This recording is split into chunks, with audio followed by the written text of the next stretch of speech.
This is Julia. She lives in a small town outside of Coos Bay, Oregon.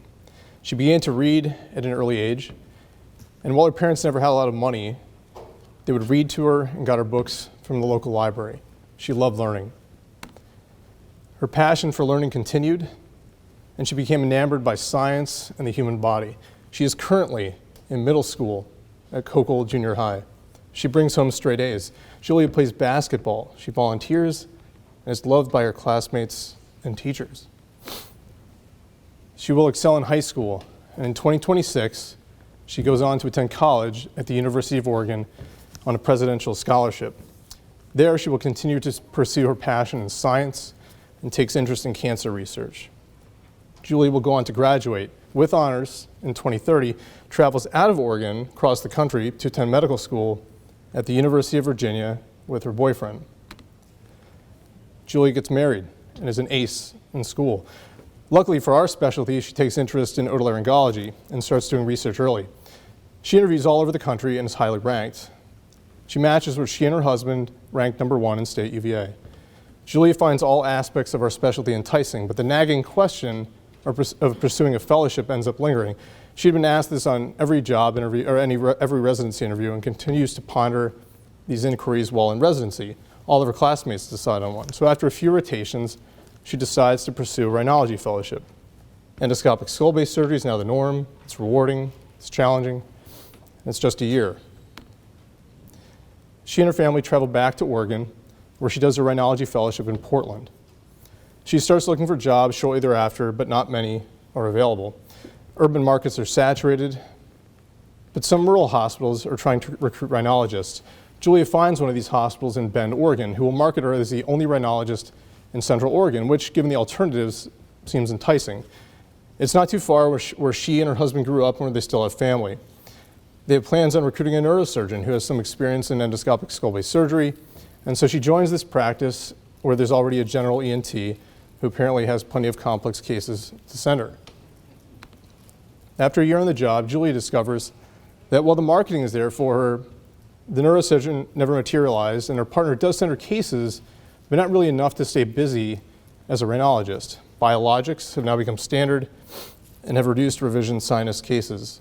She ends up doing more and more general cases to stay close to any productivity bonus. And after a year, she's done 2 complicated neoplastic resections, neither involving skull-based reconstruction. As would be typical of anyone nearly 2 years out from a busy and high-volume surgical rotation, she doesn't feel as comfortable doing more complex head and neck and otologic surgery. All of this bothers Julia. And it's in this context that Julia meets Edward. He's 62, lives on the outskirts of town, and works at the local lumber mill. He doesn't have a lot of money, and he's on Medicaid. And while he stopped smoking 3 years ago, Julie is now seeing him for what appears to be an early-stage tongue cancer. She thinks this requires a free-flap reconstruction, but the nearest center doing this is a 3-hour and 45-minute drive from his home to Portland. She might have considered a resection with a skin graft and neck dissection right out of training, but it's been nearly 2 years since she did anything like this. Edward takes pride in his work, needs the money, and he doesn't like taking time off work, nor does he drive very far in his old truck. But after a month or so of coordinating with a friend who can drive him, he makes the trip up to Portland, where he's diagnosed with advanced stage tongue cancer. Surgery scheduled in 3 weeks and will cause him to miss multiple weeks of work. He goes on to have a successful surgery, but now he needs radiation therapy, and these are appointments he can't always make, even though they're at a closer facility.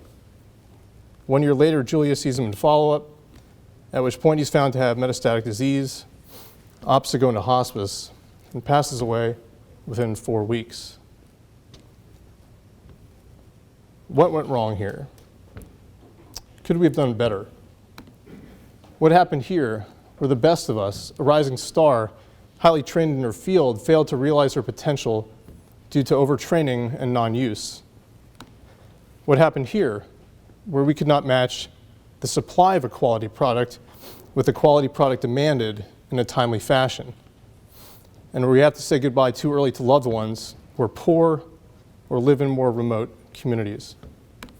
The answers and solutions to these problems and others like them are addressed by having a nuanced understanding and control of our workforce. Good afternoon. My name is DrTompkins. I'd like to thank Dr. Gene Brown and his OASIS team for putting this important conference together, inviting me to speak too. It's really an honor. Our workforce is a topic I've taken interest in for some time, and it's an important topic. It's a powerful topic. It affects all of us in significant ways. And the more, I have to admit, the more I've studied it and pondered it, it scares me a little. But rather than succumbing to that fear, I'd like to run right at it today, and maybe if that involves discussing some uncomfortable truths, because we need to get this right. First, we'll look at our historical supply analyses, the current constructs that affect supply, and bring things to our current state of affairs. Then I'd like to rethink the way that we've been looking at supply for decades, exploring metrics that I think provide better meaning to our ability to meet demand. We'll then explore competition in the healthcare market and propose a more optimal future design. So why supply? Why not demand? Well, most importantly, we don't control demand. We can assess it, we can try to project it, we don't control it. The market does. Therefore, let's explore what we have ownership of. And explore this we have. While other studies preceded this, the Academy commissioned a workforce study in the late 1990s. Among many other important findings, this showed that we had 3.36 otolaryngologists per 100,000 population in 1997. Now, this was thought to correct over a 20-year time period into the managed care demand estimate range of 1.8 to 3 otolaryngologists per 100,000 population. And that was due to aging of our workforce and population growth. A follow-up study was commissioned in 2004, and the authors had some interesting observations. The supply trends were opposite those previously projected. The total number of otolaryngologists and number per 100,000 were increasing in all areas of the country. An American College of Surgeons Bulletin article in 2012 also supported the idea that we were increasing in number per 100,000, even dating back to 1981, with a slight decline noted around 2009. And here's where the mood started to change. Several studies were looking into the horizon and sounding alarm bells.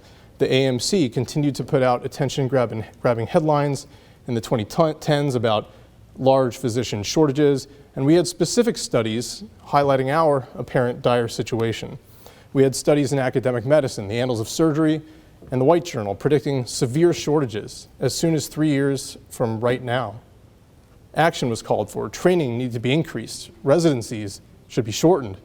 This last study did some new predictive modeling on demand, forgetting about the old estimates of between 1.8 and 3 otolaryngologists needed per 100,000 population. We now needed 3.11, and we were not going to achieve it.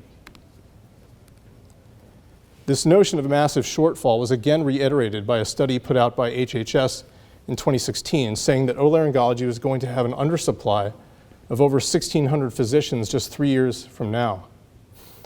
Now, one of the more recent studies taking a comprehensive look at our workforce was in 2016, and here too, the authors agreed that we had a shortage and we needed more for the future.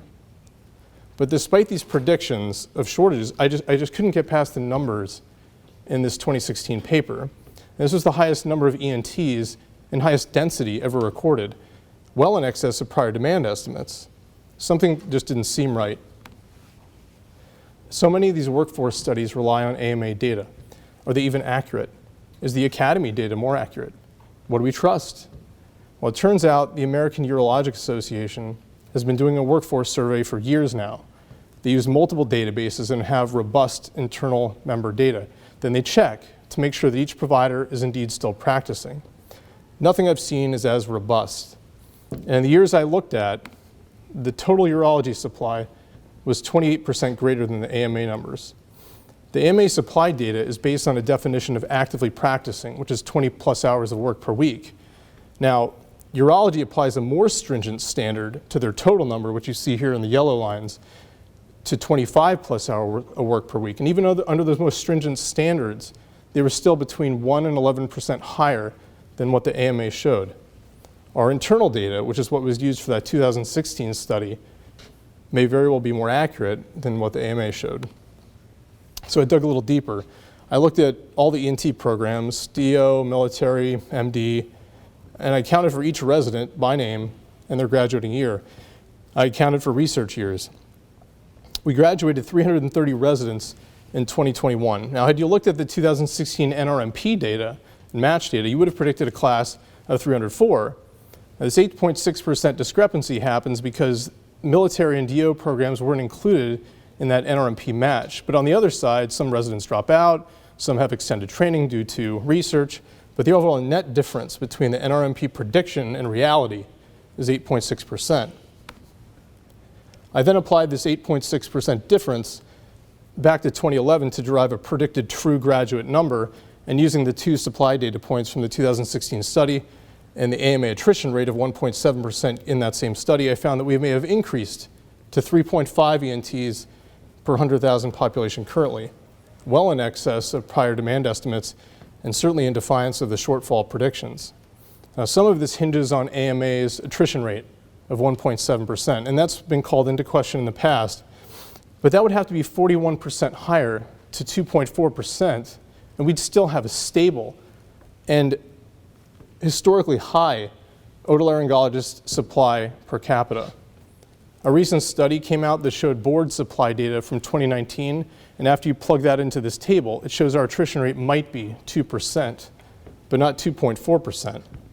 Our numbers aren't stable or failing to meet demand, and they're not just growing, they appear to be growing too much. Things get more interesting if you look 5 years out with the GME data I gathered. We've had 9 new ENT programs start in the last 6 years, with 3 accepting new residents this year. Other programs have expanded complements. This is nearly a 2.5-fold increase in the resident graduation growth rate as compared to the last 20 years. And that's in the setting of an apparent oversupply. This growth would seem to counter the narrative that our numbers are stable or that we need more GME funding in order to grow. In fact, residents are somewhat lucrative to an institution as it stands. Institutions receive 2 types of funding, direct and indirect payments. And the indirect payments, which are based on various factors like Medicare, inpatient stay data, resident bed ratio, and inpatient payments, these indirect payments dwarf the direct payments, even though only 40 to 45% are justified based on a Medicare Payment Advisory Commission analysis. Now, some lament the capping of the resident number in the compensation formula for GME, but these inpatient payments that go into the indirect payment have exceeded inflation for decades, which is why this keeps growing. And in 2015, the average payment per resident in the GME was $140,000. A Mass Eye and Ear study came out recently that showed that their mean GME funding over a recent 8-year stretch was between $158,000 and $209,000 per resident. The idea that we need more GME slots and more GME money to add residents is a complete myth, in my opinion. Our training programs are happily adding slots and fellowships, as I'll show, without the necessary GME funding increases. And yet the American College of Surgeons is currently lobbying for more slots and more money. Otolaryngology doesn't appear to need it. And as our graduation rates increased significantly, the US population growth didn't keep up, as predicted.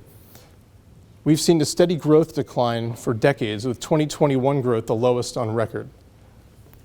Even pre-pandemic, the Census Bureau thought that we were going to be on a continued growth decline for the next several decades. Most modeling in the past was based on a 0.7% annualized growth rate. We may never see that again in our lifetimes. But let's model this out to 2025. With the graduates who I counted, and applying an increased and stable population growth of 0.5%, by 2025 our workforce density will be 3.61 per 100,000 population. That's the highest ever recorded and certainly well beyond the perceived demand need of 3.11. The supply situation might even be worse. Advanced practice providers, or APPs, increase our productivity, and grow they have. And these are the range estimates from that 2012 workforce study projected out to 2025. 2 recent studies evaluated APP growth in ENT between 2012 and 2017. And this showed growth between 8.7% and 16.6% per year, much higher than any trend line here. Now, I tried to model out these numbers in APPs based on these and other data, and I just couldn't do it. There was no reliable range I could find. It could be below these lines or it could be markedly higher. Now, the truth is we don't really know what's going on in this market and how much of an increase needs to be applied to that 3.61 figure based on productivity gains. But we do know that APPs increase our productivity. We can meet the same demand with less ENTs. According to the 2016 survey, an average PA saw 5,000 office visits a year and did 400 procedures. A recent PEDS OtoAPP assessment showed that 90% of academic departments used APPs, who on average saw 16% of their total visits. And none of our prior ENT supply modeling incorporated APP utilization or productivity gains in their shortfall predictions. Some of you wondering, if our supply is growing so much, well, why is it so hard to recruit a general otolaryngologist? Well, fellowships have followed a similar growth as residency slots. Pursuit of fellowship by percentage and number have increased significantly over time, standing at 61.5% in 2019. Now, that's up from a historically lofty 46% in 2011. While we need subspecialty care, have we gone too far? Evidence suggests we have. In 2013, a neurotology workforce analysis was done. Treatment paradigms were shifting towards less invasiveness. And it was believed that we had a 10 to 15% oversupply of neurotologists in 2013. How did we respond?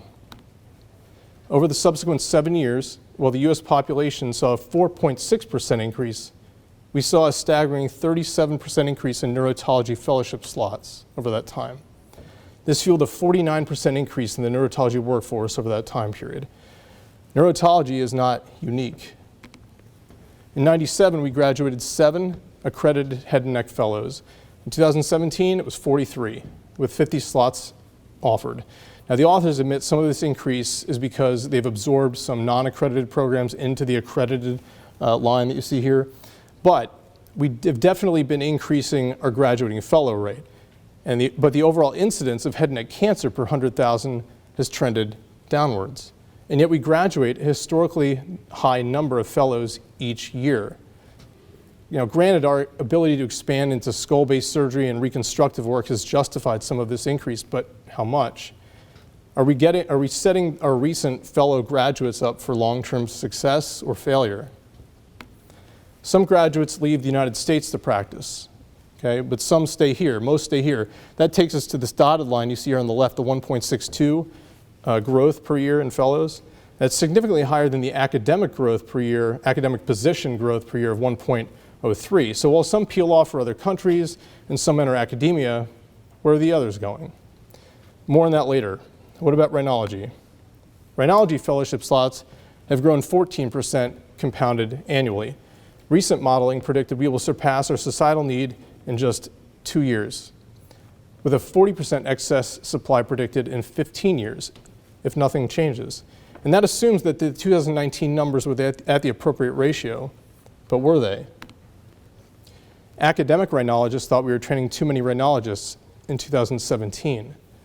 59% thought this with respect to private practice, 85% thought this with respect to academia, and 62% for general healthcare delivery. These thoughts aren't unique to rhinology. Academic pediatric otolaryngologists had similar thoughts in 2014. 70% said the job prospects nationwide were going to look worse in the next 3 years.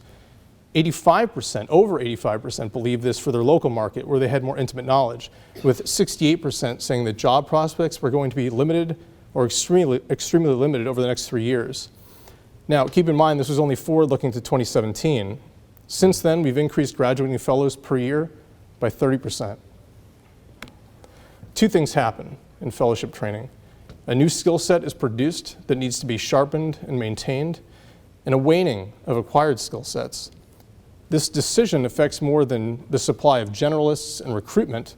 This can present a safety issue for patients when oversupply leads to underutilization of a newly acquired skill set. And a waning skill set decreases one's ability to fully meet demand, as we saw with Julia and Edward. What appears to be happening is that we're creating excess supply, but at the same time making that supply less generally capable and potentially less safe.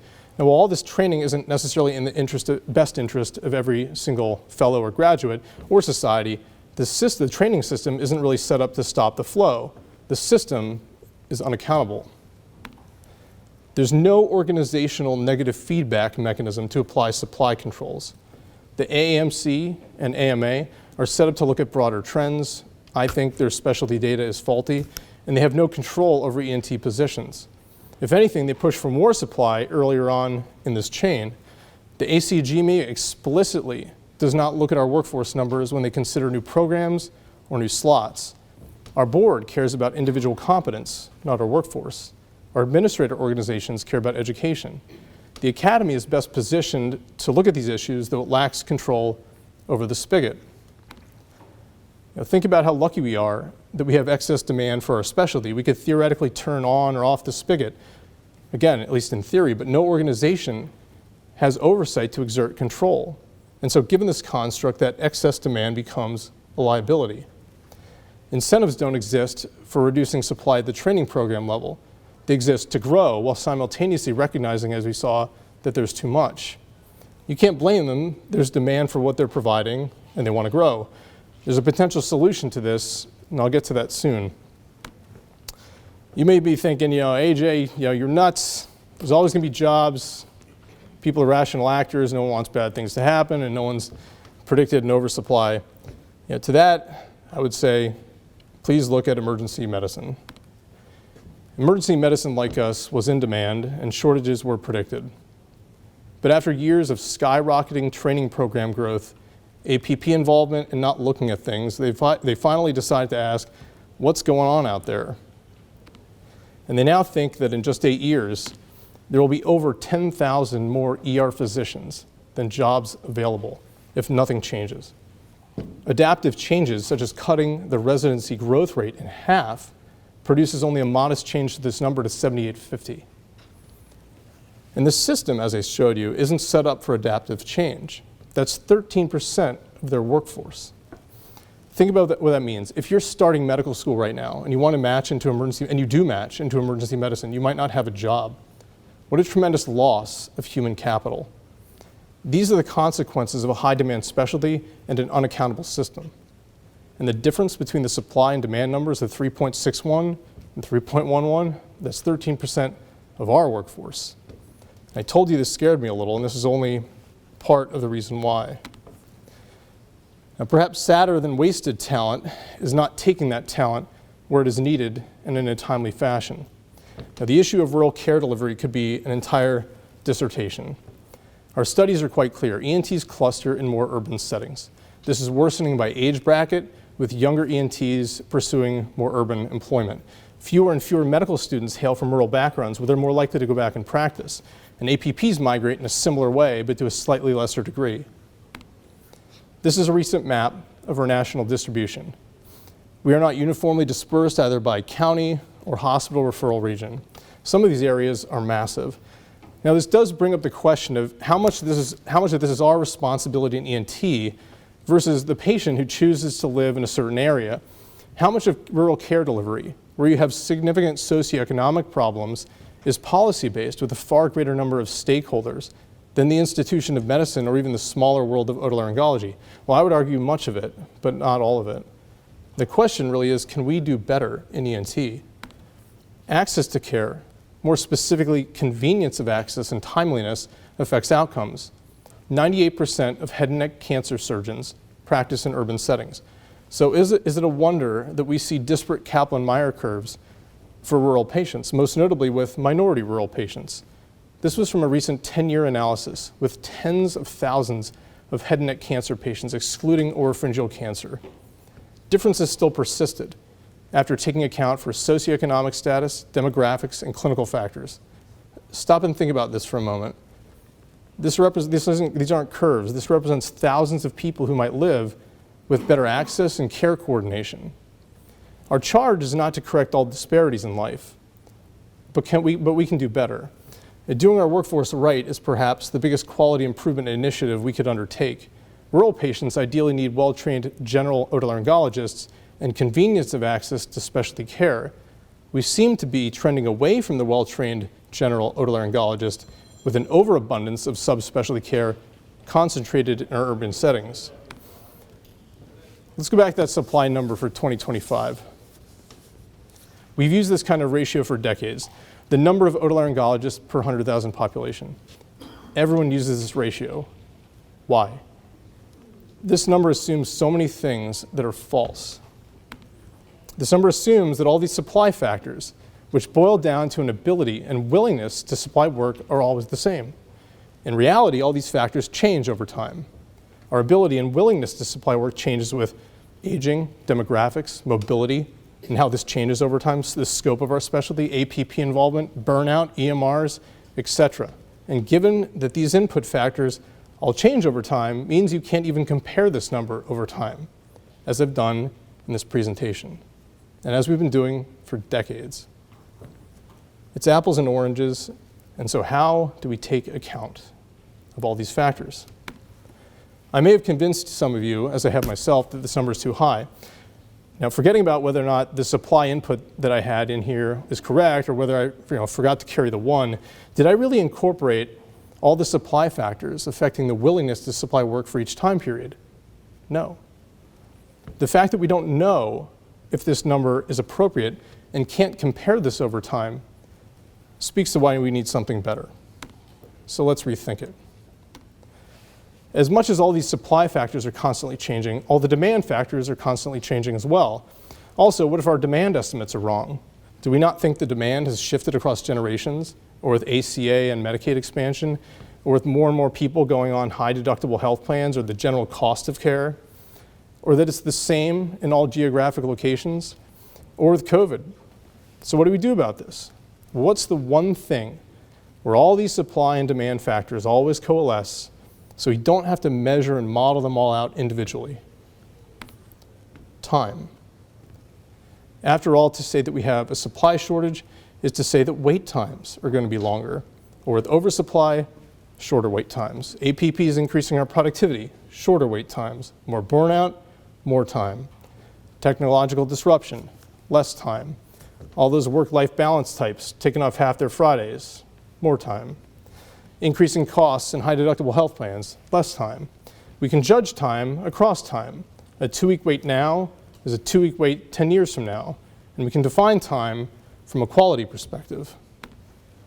Time to be seen, time to surgery. We can assess time differences across practice types and regions. Time will show where jobs are, where there's an oversupply or undersupply. Time means something on the ground level. 3.61 and 3.11 do not. Time only speaks to one quality of our workforce, access. Skill set utilization speaks to a different quality. Can we do a good job? If we are indeed training too many fellows, we will see this play out by a declining skill set utilization by indicator cases. Now, the ultimate prize would be transparent and uniform outcome data with appropriate controls. Nothing, in my opinion, would inspire more QI projects than that. But before discussing how to attain this in the future workforce design, we should discuss another factor which molds our workforce in serious ways: competition. Now, in a normal market, competition occurs on the basis of consumer value. Firms jockey to provide different quality products to different market segments at different costs. Better quality and/or lower costs wins. The consumer wins. Transparency of quality and costs are vital to optimizing that consumer value. We do not operate in such a market. We operate based on referral control and hidden quality and costs. Worse yet, we have disparate payments for the same service based on location of service, with asymmetric inflation figures applied annually by our government. This is from the 2014 fee schedules, the physician fee schedule on the left and the facility schedules on the right. This is just a simple level 3 follow-up visit. Hospitals were paid twice the amount for a level 3 follow-up visit in 2014. The patient pays twice the amount too, for arguably the same thing. By 2020, the left number had barely budged, while the right number had grown to 2.3 times the physician fee schedule. This disparity is worse for cancer and children's hospitals, where they get to tack on additional fees based on their costs. This has allowed hospitals to grow, buy practices to capitalize on these arbitrage opportunities, and actually hurt competition, which should be serving to optimize consumer value, and consumers pay the price. And we see that here, where hospital costs have surpassed all other sectors of the economy in terms of inflation. The setup mandated that this happen, and the price opacity in the market has allowed for outsized profits and growth, which would never happen in a normal competitive environment with price transparency. This has undoubtedly fueled the growth in hospital programs and GME. And furthermore, our lawmakers have adopted a policy of loan forgiveness for anyone working at any 501c3. So where do graduates go who have, on average, $200,000 of debt? They go to locations of growth, profitability, safety, and hundreds of thousands of dollars of loan write-offs. These mechanisms absolutely affect our workforce, recruitment, and the ability to provide value for our patients. I said before, there was no feedback mechanism for supply growth. That may not be entirely accurate in all cases. My interpretation was that in the past, we had more generalists and a stronger private practice market. Most would enter private practice. Non-academic hospitals also employed us, but when things required specialty care, you send it where the subspecialists were, to academic centers. Now, hospitals, however, based on the structural mechanisms I just described, grew more and more, both in academic centers and otherwise. And as we churned out higher proportions of subspecialists, they weren't just going to academic centers anymore. They were increasingly going to the competition.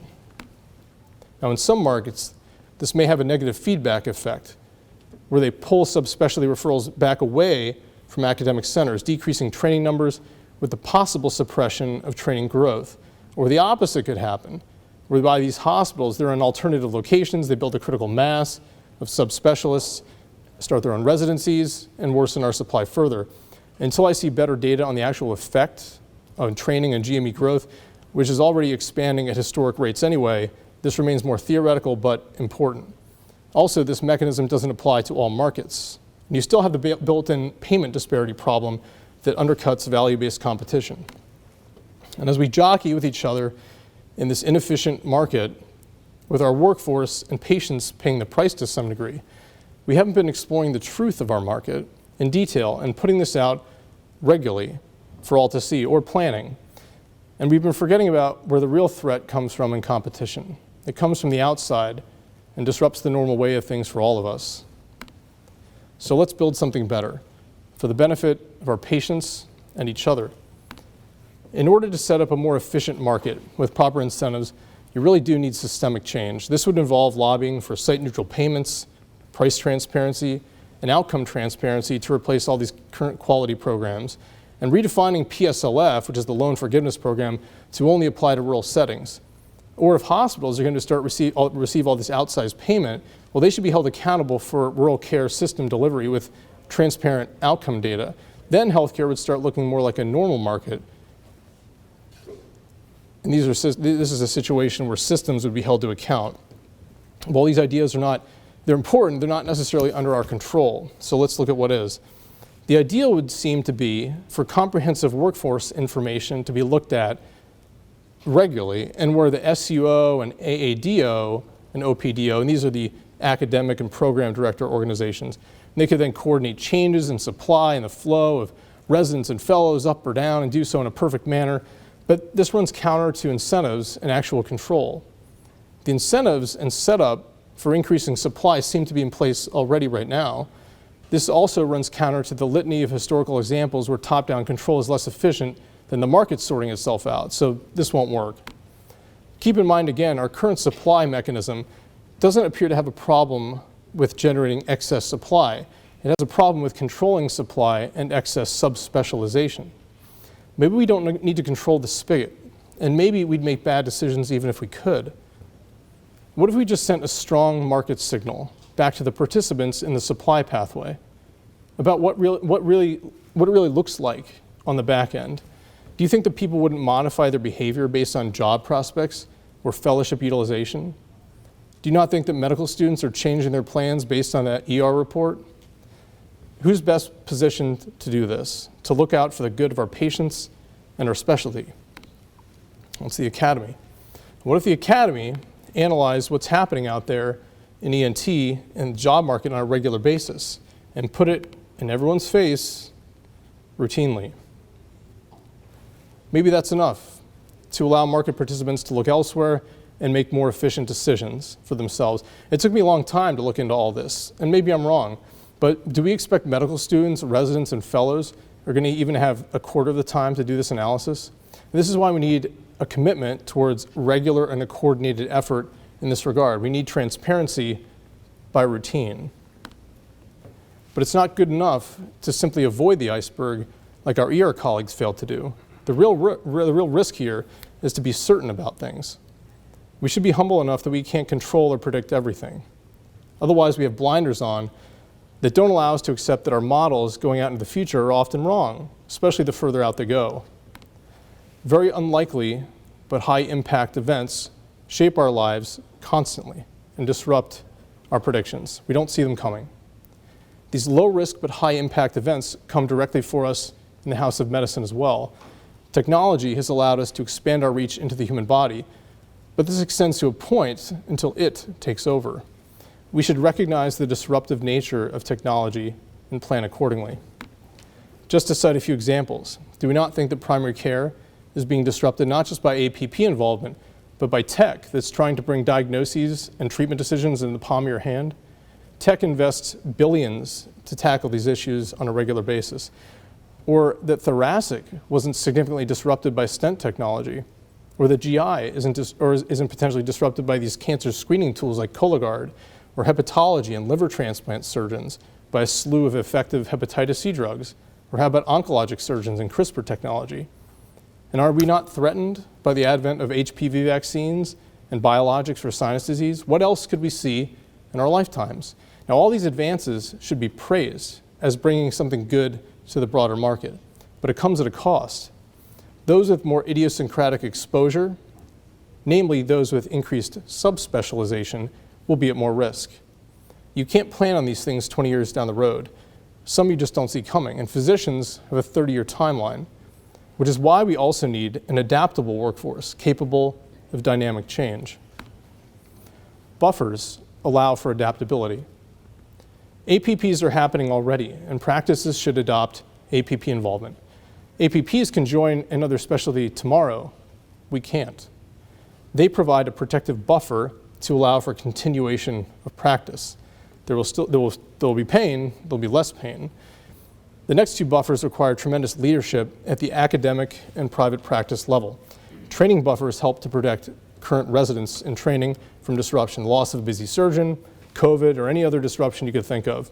The buffer here mainly exists in private practice, but also in other hospital systems. Having training programs engaged with private practice before a disruption allows you to handle caseload shocks with ease. Retraining systems help those who might face idiosyncratic risk in the future. Generalists don't have to worry about this as much, but should some future innovation cause a significant shock to one subspecialty area, we should have retraining systems around the country to get generalist skill sets back up for those who are disrupted, or if we find ourselves with a glut of subspecialists who can't find work. Since academic departments would be dealing with their own problems in this situation, you need a dual set of buffers for both residents and practicing otolaryngologists. These buffers are good for our members and society. They also recognize that academia, hospital-employed practices, and private practices all have a role to play to help each other. But this will take leadership to orchestrate. Leadership and execution on these buffer systems now will pay dividends in the future and bring us closer as a specialty. And remember who this leadership benefits. We should rethink and analyze our workforce because of people like Julia who are currently in middle school. Our decisions right now affect her and whether she will have a productive future. We want her to be one of us, and we want her to have a productive future and maximize her potential. Think about Edward and what we can do to better meet his need and millions of others like him. We need to get our workforce right. It's whether we can serve our mission with grace, its quality improvement, its patients' lives, it's our livelihood and its effect on our families. Now, as dark as this presentation may have been at times, I'm surprisingly optimistic. Our Academy has taken a renewed interest in our workforce, and I'm grateful for their leadership and vision in that regard. Many of those leaders are here today, and they deserve our thanks. as do past leaders who took up this torch so we might even take interest and be able to study this topic. Good things are happening, and if we can take our efforts and our intelligence and our talents to bear on our workforce and see us into a better future, it'll be this leadership and diligence that gets us there. Thank you.